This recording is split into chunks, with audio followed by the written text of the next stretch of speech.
तो हेलो दोस्तों, कैसे हैं आप सब।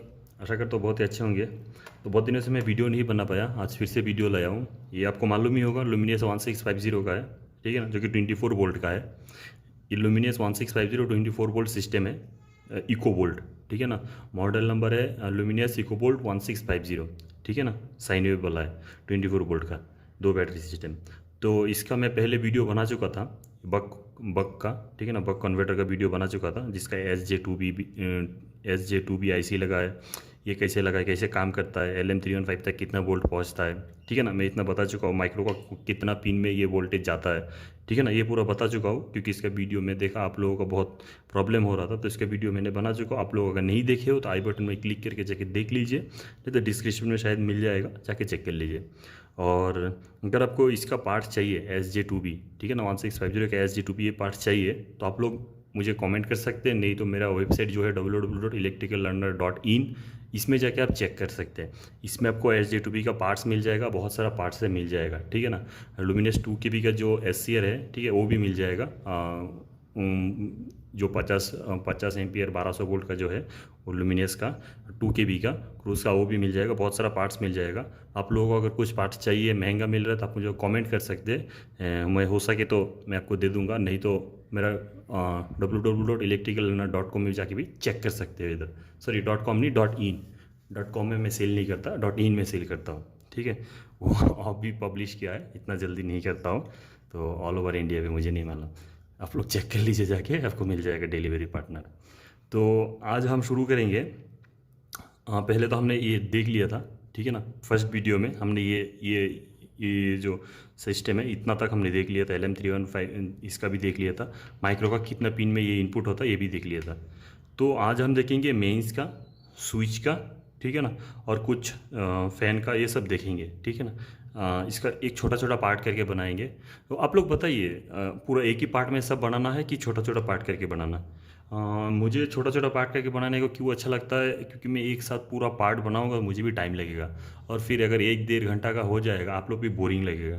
तो मैं क्या करता हूँ, छोटा छोटा पार्ट करके बनाता हूँ। आप लोग कमेंट कीजिए नीचे कैसे बनाना है। तो चलिए, लेक्चर ज़्यादा ना करके वीडियो भी बना लेते हैं। तो देखिए, मैं इसका सेम है सब कुछ। जो 1050 है, मैं आपको दिखाता हूँ। मैं आपको पहले भी दिखाया था 1050, ये दोनों सेम है। ये 1050, ये 1650, दोनों सेम है, सब कुछ सेम है। खाली अगर आप इसमें बक कन्वर्टर लगा देंगे, ये 24 वोल्ट सिस्टम हो जाए, और कुछ बदलना है, ठीक है ना। ये लो बैटरी का जो है वो भी बदलना है, मॉसफेट भी बदलना है, ऐसे ही नहीं, बट बोर्ड सेम है, एक ही बोर्ड में सब कुछ है, ठीक है ना। खाली पार्ट्स चेंज करके, बाकी सब सेम है।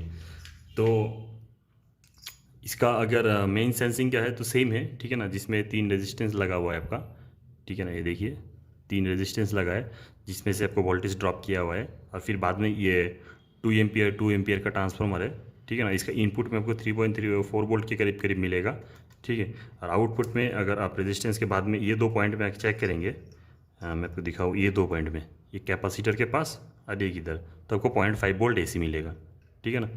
इधर और इधर आप लगाएंगे। पहले आप तो इधर चेक करेंगे, ठीक है ना, पहले आप इधर चेक करेंगे, आपको 4 वोल्ट के करीब करीब मिलेगा। अगर आपको इधर 4 AC मिलेगा, ठीक है ना। अगर आपको 4 वोल्ट के करीब करीब AC नहीं मिल रहा है, तो आप ये रेजिस्टेंस चेक कर सकते हैं, ठीक है ना। ये देखिए रेजिस्टेंस जो है, ये तीनों रेजिस्टेंस आप चेक कर सकते हैं, देख लीजिए, ठीक है ना। तीनों रेजिस्टेंस आप ये पूरा चेक कर सकते हैं। मैं इसका पहले मैं वीडियो बना चुका था, पहले में SMD था 1050 में, बट इसमें SMD नहीं थे। बट आप इसमें दोनों लगा सकते हैं। SMD के लिए भी देखिए दिया हुआ है, देखिए नीचे से दिया हुआ है, क्लियर नहीं दे रहा आपको, हाँ देखिए नीचे से SMD के लिए भी दिया हुआ है। आप चाहे तो SMD भी लगा सकते हैं, नहीं तो नॉर्मल भी लगा सकते हैं। तो ये डीप वाला है, तो डीप वाला रेजिस्टेंस लगाया, आप चेक कर सकते हैं कितना है। फिर बाद में मुझे नहीं बोलिए कि आपका वीडियो जो है वो क्लियर नहीं आ रहा है, मुझे दिखाई नहीं दे रहा है, क्योंकि मुझे बहुत कमेंट आ रहा था पास से दिखाइए, ठीक है ना। तो देखिए पास से मैं दिखा रहा हूँ, ये रेजिस्टेंस लगा हुआ है, एक कलर एकदम पूरा बराबर आ रहा है, ठीक है ना। आप बताइए कमेंट करके ये रेजिस्टेंस कितना ओम का है, ठीक है। आप लोगों को चाहिए, आप लोग कमेंट कर दीजिए, मैं बता दूंगा, ठीक है। और ये है ट्रांसफार्मर 2:2 का, ठीक है ना, 2 एम्पियर का, ठीक है। 2 एम्पियर इनपुट, 2 एम्पियर आउटपुट है। ये actually current based voltage transformer है, ठीक है ना। ये कोई कोई जो लुमिनस में नया नया टेक्नीशियन है लुमिनस में, तो वो बोलते सोचता है ये रिले, भाई ये रिले नहीं है, ये एक ट्रांसफार्मर है, ठीक है ना। ये आप स्टेप डाउन ट्रांसफार्मर है, बट ये एक ट्रांसफार्मर बोलते वोल्टेज ट्रांसफार्मर नहीं, एक प्रकार से करंट ट्रांसफार्मर है। इसको इसीलिए इधर से वोल्टेज ड्रॉप करा के इसमें से करंट गुजर के फिर इसमें से जो करंट फ्लो होता है फिर इसमें थोड़ा वोल्टेज मिलता है, वही वोल्टेज को इधर मिलता है हमारा, ठीक है ना। तो पहले आपको अगर इनपुट में अगर 3 वोल्ट के करीब करीब 4 के करीब करीब नहीं मिल रहा है, रेजिस्टेंस चेक कीजिए। फिर बाद में अगर इनपुट में इतना वोल्ट मिल रहा है, आउटपुट में भी चेक कीजिए, इतना ही वोल्ट मिलेगा, सेम वोल्ट मिलेगा, 3 वोल्ट के करीब करीब एसी, 3 वोल्ट 2.5 वोल्ट के करीब करीब एसी मिलेगा इधर, ठीक है ना। अगर ये नहीं मिल रहा है इधर आउटपुट में डायरेक्ट, तो अभी ट्रांसफार्मर चेक कर सकते हैं। तो मैं बता दूँ, मैं ये ट्रांसफार्मर भी आपको सेम टू सेम सेल कर लेता हूँ, तो आप लोग जाके वेबसाइट में चेक कर सकते हैं। अगर स्टॉक नहीं है तो आप लोग मुझे नीचे जो व्हाट्सएप का बटन है उसमें से आप मुझे व्हाट्सएप कर सकते हैं, ठीक है ना। अगर आउट ऑफ स्टॉक दिखा रहा है तो आप मुझे व्हाट्सएप में मैसेज कर सकते हैं, मैं बता दूंगा।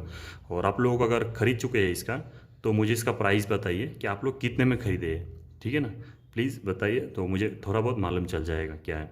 तो इसका आउटपुट में भी अगर थ्री वोल्ट नहीं मिल रहा है तो इसको चेंज कीजिए। आउटपुट में 3 वोल्ट मिल रहा है, बट अगर आपको ये पॉइंट दो है ना, ये जो देखिए इधर एक पॉइंट है और इधर एक पॉइंट है, इसमें अगर एसी का मीटर का एसी करके पकड़ेंगे, देख लीजिए किधर पॉइंट है, इधर एक पॉइंट है और इधर एक पॉइंट है, ठीक है ना। इसमें अगर मीटर को दोनों प्रोब पकड़ेंगे आप, ठीक है ना, इधर पॉजिटिव इधर नेगेटिव पकड़ेंगे एसी का, एसी तो पॉजिटिव नहीं होता है, मैं बोल रहा हूँ, इधर नेगेटिव इधर पॉजिटिव पकड़ेंगे तो आपको 0.5 वोल्ट मिलेगा। अगर नहीं मिल रहा है, ठीक है ना, इसका आउटपुट में आपको 3 वोल्ट मिल रहा है, 3 वोल्ट 2.5 वोल्ट मिल रहा है, बट इसमें नहीं मिल रहा है, 1.5 वोल्ट भी इसमें मिल सकता है, ठीक है ना। तो नहीं मिल रहा है तो ये रेजिस्टेंस चेक कीजिए, ये 2 रेजिस्टेंस, ये एक और ये कैपेसिटर, ठीक है ना, चेक कर लीजिए। मैं आपको दिखा देता हूँ, ये चेक कर लीजिए, एकदम पूरा मैंने क्लियर करके रेजिस्टेंस का सब कुछ दे दिया है, कितना ओम का है। मैं बार बार अगर बोलूँगा मैं अभी थक जाऊँगा, ठीक है ना। तो आप लोगों का डायग्राम चाहिए, आप लोग बोल दीजिए, मैं इसका डायग्राम भी बना के अपलोड कर दूँगा मेरे वेबसाइट में www.electricallearner.in में। तो देखिए ये रेजिस्टेंस है, ये 2, ये 1 3, ये 1 4, और ये वाला कैपेसिटर भी चेंज करना है ख़राब हुआ तो, ठीक है ना। अगर इसको नहीं चेंज करेंगे तो ये फ़िल्टर नहीं करेगा एसी को, ठीक है ना। ये नहीं भी होगा तो चलेगा, बट इसको आपको चेंज करना ही होगा अगर ख़राब हुआ तो इसमें आपको 0.5 वोल्ट मिलेगा। फिर बाद में इधर से आपको जाएगा माइक्रो के पास, अभी दिखा दो माइक्रो के पास कितना पिन में जाता है। तो माइक्रो का देखिए इधर नीचे से है, ठीक है ना, नीचे से 1 2 ये है, और ऊपर से देखिए 1 2 इधर है। तो मैं ऊपर का नहीं गिनती करूँगा, मैं नीचे से गिनती करूँगा, ये 1 ये 2, ठीक है ना, 1 2। तो अगर मैं पीछे से जाऊँ तो मेरा ये 1 2 3, 1 2 3 4 5 6 7 8 9 10 11 12 13 14 नंबर पिन में एक पॉइंट आएगा एसी का, ठीक है ना। 14 नंबर में आपको एक आएगा, पिन नंबर 14 में आएगा और पिन नंबर 20 में आएगा, ठीक है ना। तो पिन नंबर 14 और पिन नंबर 20 में अगर आप मीटर को एसी करके रखेंगे तो जो वोल्टेज आपको ये 2 पॉइंट में मिला था ना, ये 2 पॉइंट में मिला था ना आपका जो 2 वोल्टेज, यही 2 वोल्टेज आपको इधर ही मिलेगा 0.5 वोल्ट, यानी कि 0.5 वोल्ट आपको पिन नंबर 14 और पिन नंबर 20 में अगर पकड़ेंगे तो आपको 0.5 वोल्ट एसी मिलना चाहिए। अगर नहीं मिल रहा है, ठीक है ना, इधर आपको 0.5 वोल्ट एसी मिल रहा है बट इधर आपको नहीं मिल रहा है, तो आपका मेंस चेंज ओवर नहीं होगा। ये जो है ये मेंस चेंज ओवर के लिए है, ठीक है ना। अगर इसको आप नहीं करेंगे, ये मेंस चेंज ओवर नहीं करेगा, ठीक है। तो इसको अगर नहीं होगा, मेंस चेंज ओवर नहीं होगा, तो अगर इधर आपको 0.5 वोल्ट आ रहा है और इधर आपको 0.5 वोल्ट नहीं आ रहा, तो आप आगे का जो ट्रेस है ना, तो ट्रैक चेक कर लीजिए, मोबाइल का फ्लैश लाइट नीचे से मारिए और एक एक पूरा ट्रैक चेक कीजिए। कभी कभी ट्रैक कट होने की वजह से भी वोल्टेज नहीं आता है। तो इधर से आपको 0.5 वोल्ट, और इससे आपका फ्रीक्वेंसी भी डिसाइड होता है, तो इससे ही आपको 50 हर्ट्ज जो भी फ्रीक्वेंसी होता है वो उसको कैप्चर करता है। और इसमें से पिन नंबर 14 और पिन नंबर 20 मैं भी बता रहा हूँ। अभी मेरा वीडियो थोड़ा आवाज़ भी थोड़ा स्लो हो गया, बहुत दिन से नहीं बना रहा हूँ, मुझे भी थोड़ा प्रॉब्लम हो रहा है, कोई बात नहीं, 1 2 वीडियो बनाने के बाद सही हो जाएगा, ठीक है ना। तो आप लोगों को अगर डायग्राम चाहिए आप लोग बता दिया कीजिए, ठीक है ना, कमेंट में। मैं एकदम पूरा क्लियर डायग्राम मैं अपना वेबसाइट में अपलोड कर दिया करूँगा, ठीक है ना। और ऐसा डायग्राम है तो मेरे पास है, बट आपको इसमें समझ में नहीं आएगा। देखिए मेरे पास तो है डायग्राम, बट आपको कुछ समझ में आया तो आप बोलिए। ये मेरे पास है बट आपको कुछ भी समझ में नहीं आएगा। ये JLO 1050 का दोनों का एक ही है, आपको अगर चाहिए तो आप रख सकते हैं, बट आपको अगर ये नहीं समझ में आ रहा तो आप लोग मुझे बताइए, ठीक है। ये देखिए इसमें भी लिखा हो कौन सा जा रहा। आपको अगर इसमें कुछ समझ में नहीं आया तो आप लोग मुझे कमेंट करके बताइए, मैं उसका डायग्राम भी अपलोड करूँगा, ठीक है। इसमें आपको बहुत आसान हो जाएगा। पिन नंबर 14 और पिन नंबर 20 इसका मेन कंट्रोल कट में आएगा, ठीक है ना, 0.5 वोल्ट आएगा। और फिर बाद में अगर ये नहीं आया तो मेन चेंज ओवर नहीं होगा। मेन चेंज ओवर नहीं हो रहा तो आपको यही बस देखना है, ठीक है ना, इतना, ठीक है। और फिर बाद में मेंस चेंज ओवर हो रहा है बट आपको स्विच नहीं काम कर रहा है, ठीक है ना। तो कभी कभी क्या होता है, स्विच भी काम नहीं करता है, हमें स्विच ऑन ऑफ करने से स्विच ऑन ऑफ नहीं होता है। तो पहले ये देखिए इसमें अगर 12 वोल्ट आ रहा है कि नहीं, इधर आपको 12 वोल्ट आएगा, जो 12 वोल्ट इधर बनेगा, ठीक है ना, 12 वोल्ट के ऊपर ही बनता है, सारे 12 वोल्ट 13 वोल्ट तक बनता है, जो वोल्टेज इधर बनेगा यही सेम वोल्टेज इधर आएगा, ठीक है ना। तो आपको अगर इधर बनाएंगे, देखिए ये इधर से गया वोल्टेज, ये वाला जो पिन है, एक 2 नंबर पिन जो है 12 वोल्ट लिखा है, इसमें और इसमें कॉमन है। तो इसमें अगर 12 वोल्ट मिल रहा है, इसमें भी 12 वोल्ट मिलेगा। अगर इसमें से 12 वोल्ट मिले, इसमें 12 वोल्ट नहीं मिल रहा, आगे का ट्रैक चेक कीजिए, ये शायद ख़राब हो सकता है। तो इसमें 12 वोल्ट मिलेगा, ये ग्राउंड है, और इसमें 0 वोल्ट मिलेगा नॉर्मली, ठीक है ना, इसमें 0 वोल्ट मिलेगा। तो अगर ये दोनों को आप कनेक्ट करेंगे, बीच का छोड़ दीजिए, ठीक है ना, बीच में यार इसमें कनेक्ट करेंगे ये दो ऐसा, तो ये पूरा उठ जाएगा, बक कन्वर्टर पूरा उठ जाएगा, ये ख़राब हो जाएगा, फिर चेंज करना पड़ेगा। तो थोड़ा सावधानी से, अगर आप ट्वीजर से कर रहे हैं तो सावधानी से कीजिए, बीच वाला ना लगे, ये स्विच वाला और 12 वोल्ट वाला एक साथ होना है, ठीक है ना।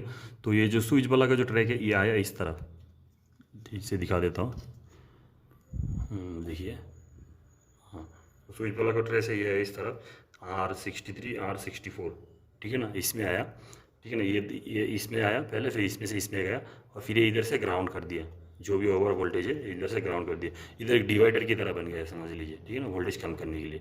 फिर बाद में ये इधर से होते हुए, ठीक है ना, इधर से होते ये डायोड के पास गया, ये जीनर डायोड है, जीनर डायोड के पास गया, JD5, ठीक है ना। जीनर डायोड ख़राब होगा तब भी आपका स्विच ऑन नहीं होगा, ठीक है ना, स्विच कितना भी कोशिश कीजिए स्विच ऑन नहीं होगा।